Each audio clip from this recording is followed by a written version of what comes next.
Good evening, my dear friends. আজি মই প্ৰভুৰ বচন লৈ আহিলোঁ ইসায়া নবীয়ে লিখা কিতাপ 41 চেপ্টাৰৰ 10 আয়াতটো No matter what you are facing today, God's loving hand holding you. আপনি যেনেকুৱা পৰিস্থিতিতে বৰ্তমান নাথাকক খোদাৰ পৰমেশ্বৰৰ সুন্দৰ হাতখনেৰে ধাৰ্মিকতাযুক্ত হাতেৰে আপোনাক ধৰি ৰাখিছে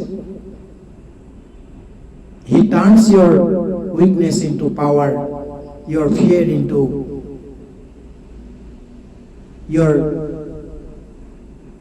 faith, and your pain into peace. Walk in His light, you are never alone. আপুনি তেখেতৰ পোহৰত অন্ধকাৰৰ পৰা কামৰ পৰা আঁতৰি তেখেতৰ পোহৰত আপুনি খোজ কাঢ়ক জীৱনৰ বাটত